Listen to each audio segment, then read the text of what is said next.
एक गांव में एक छोटा सा बच्चा था। उसके पिता तो थे, लेकिन माँ की मृत्यु हो गई थी। पिता सारा दिन काम करता और अपने बेटे को पाल पोस कर बड़ा करता है। वह सारे सुख अपने बेटे को देता है जो एक माँ दे सकती थी।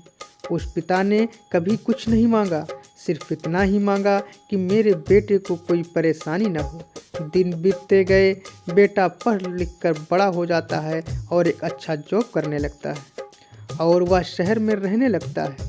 कुछ दिन बाद वह अपने पिता से मिलने आता है और कहता है, पापा, मुझे कुछ पैसों की ज़रूरत है। मैं चाहता हूँ कि शहर में ही ज़मीन लेकर अपना घर बना लूँ। पिता इस बात को सुनकर बहुत खुश होते हैं, सोचते हैं कि मेरा बेटा है, एक ना एक दिन नाम करके रहेगा। जिंदगी भर की बचाई पूंजी को अपने निकाल कर अपने बेटे को दे देते हैं। बेटा शहर चला जाता है और उन पैसों से अपना घर बना लेता है। पिता इधर इंतज़ार करता रहता है कि मेरा बेटा फिर से आएगा, एक ना एक दिन तो मेरे पास आएगा। आखिर जाएगा कहाँ? उसके पास अब कोई नहीं आता जाता था, क्योंकि ना ही अब उस पिता के पास पैसे थे और ना ही रहने की जगह थी।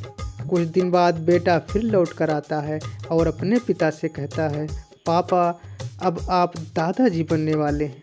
पिता को बहुत खुशी होती है इस बात को सुनकर। वह कहते हैं, तुम मुझे मेरी बहू और पोते से कब मिलाएगा? बेटा कहता है, बस पापा, थोड़े दिन और। पापा, मुझे कुछ पैसों की ज़रूरत है, क्योंकि आजकल थोड़ा जॉब में खींच बीच हो रहा है, जिसके कारण से मुझे कुछ दिन के लिए सस्पेंड कर दिया गया है। पिता के पास कुछ नहीं रहता है देने के लिए, लेकिन फिर भी कहता है, अच्छा बेटा, तो रुक, मैं अभी आया और कुछ पैसों का बंदोबस्त करके लाता है। पिता बाद में महाजन से कुछ पैसे उधार लेकर अपने बेटे को दे देता है और बेटा पैसा लेकर शहर चला जाता है। बरसों गुजर जाते हैं। पिता सोचते हैं कि मैं तो अब दादाजी बन गया हूँ, मेरा बेटा पता नहीं मेरे नाती को लेकर कब आएगा। फिर सोचने लगते हैं, समय नहीं मिलता होगा, इसीलिए मेरा बेटा अभी तक नहीं आया, नहीं वरना आया ज़रूर होता।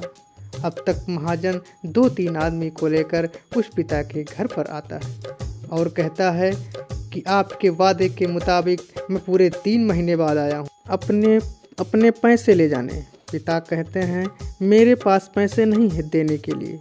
महाजन कहता है, जब पैसे देने नहीं थे तो आपने मुझसे उधार क्यों लिया? तभी पिता कहता है, ठीक है, रुको, मैं तुम्हारे लिए पैसों का बंदोबस्त करके आता हूँ।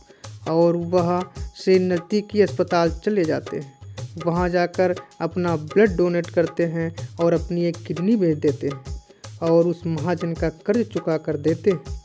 किडनी बेचने के बाद उनकी स्थिति और भी खराब हो जाती है और वह उस राह में जी रहे होते हैं कि मेरा बेटा एक दिन आएगा और ज़रूर आएगा। इस आस में जीते जीते एक दिन पिता की मृत्यु हो जाती है, परंतु उस बेटे को अपने पिता को आग देना भी नसीब नहीं हुआ। धन्यवाद मित्रों। कहानी कैसी लगी है कृपया कमेंट बॉक्स में कमेंट करके ज़रूर बताएं, और कहानी अच्छी लगी हो तो इसे अपने मित्रों के साथ, अपने परिवार वालों के साथ शेयर करें और चैनल को सब्सक्राइब करें।